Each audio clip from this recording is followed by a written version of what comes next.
Let me just pick it up from where Ben was talking about what was inserted in the budget and what politicians usually do ahead of every election.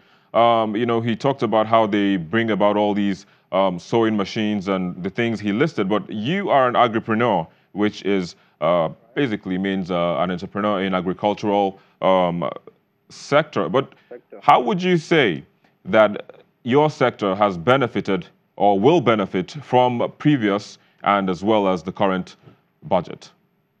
I think it's important to note that we're not where we're meant to be, but we are. It's important to note that we are recording progress, although the progress is extremely slow. Extremely slow. If you look at the Nigerian budget in comparison with some other African budgets in the area of African sector, in the area of agri sector, it's not so encouraging. For example, for the 2018 budget, you have about 118 billion voted for agriculture.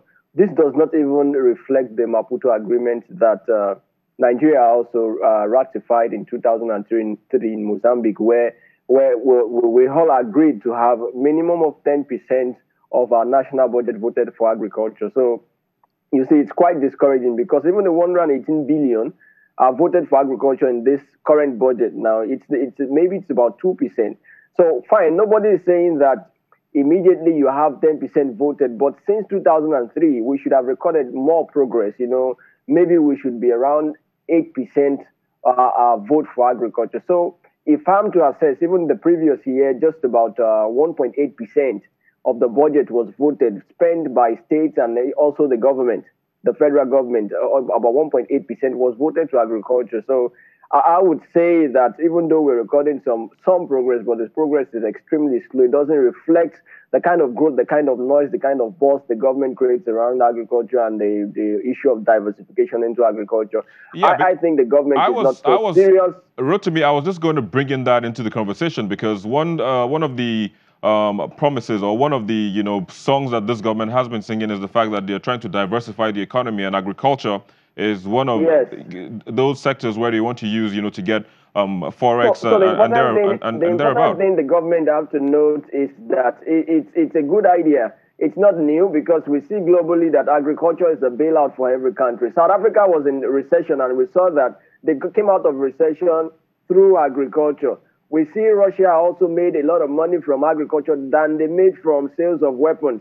So we see that globally the food sector, the agri sector is booming, but we can't be doing it the same way we've been doing it in the past by giving loans out to political farmers. That's not the way. The government is just meant to provide an enabling environment. Private sector will play a major role in reforming Nigeria's agri sector, just the way you've also seen in the oil sector, globally, not Nigeria alone. Let's hope that happens. Very well, Ben. Let me also bring you again into the conversation. I mean, earlier on you talked about all this political here and there's that go on during the budget process. But let me just ask, just before we go, how confident are you that this budget will actually meet the yearnings and the aspirations of the people, the Nigerian people, which the members of the House of Representatives and Senate, as well as the executive, represent? Well, the budget, like I was saying before you cut me off, that the National Assembly is imputing some kind of project into the budget. It's not the problem. The main problem is our budget. We hardly implement even 50 to 60% of the budget, the total budget. It's been a problem for us. If we can be able to step up our game and implement at least 80% of our budget, Nigeria will be better for it. But what we are saying is this: the budget, even as it is today, it will still be the same thing. 40-50% implementation, sometimes even less than that. And this is not healthy for a country like Nigeria. We need to do more in our budget. We need to look at how much we are putting into our infrastructure.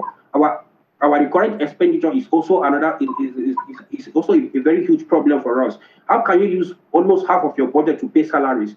I think we need to sit up very well and have a government that will take a very serious measure to reduce the number of civil servants we have, reduce the number of staffs we have. Not everybody will work as a civil servant, and allow this private sector to become the largest employer of labor. As it is today, government is the only one employing labor in Nigeria. So if we can reduce our recurrent expenditure and take part of that money and put it into capital projects, Nigeria will go better for it. rather than this kind of back and front pushing. At the end of the day, we will not implement the project, we will not implement the whole budget, and towards the end of this budget here, you find out that some monies are being returned to the government coffers, and you will ask yourself, why are these money being returned? These monies have been budgeted for particular type of project, and yet these projects are not done, and this money is being returned back to the government coffers. It's not good for us. All right. And so we need to sit up and do something drastically, because of, so that we can have a healthy budget, and our economy will grow. I hope to see that as well. But Rotimi, just before we wrap this conversation up,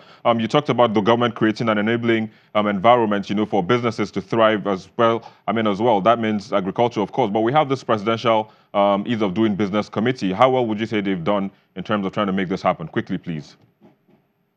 Well, like I said earlier, that we are making progress, but although the progress is extremely slow, what they call ease of doing business in Nigeria, although it's something we are witnessing for the first time anyway, but it is, when you look at other countries, it is far from it. For example, now in Rwanda now, you can sit down in your home and register a business and get your certificate in 6 hours without visiting, and it's free.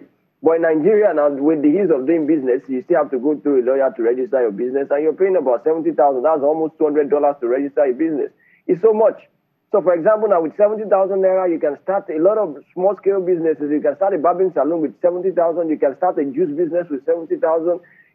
So I think there's a lot to do. It's not about setting up committees, but who are in these committees? Are the committees working on the yearnings of the people? These are key things we have to look at. Are they getting feedbacks? Are they selecting people from the private sector? Let's hear from these guys. Let's bring in the youth. Let's have youth delegates in the committee. Let's hear from them. People from the agri sector. Thank you very much, Rotimi. Bring them in and hear what they have to say.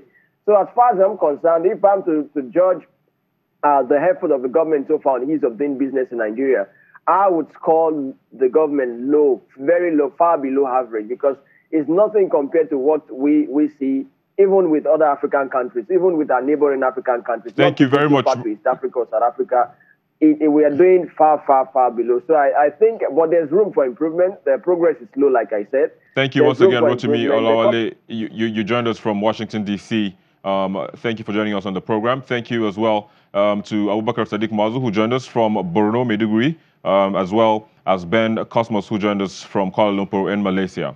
Thanks to you all for joining us on the program.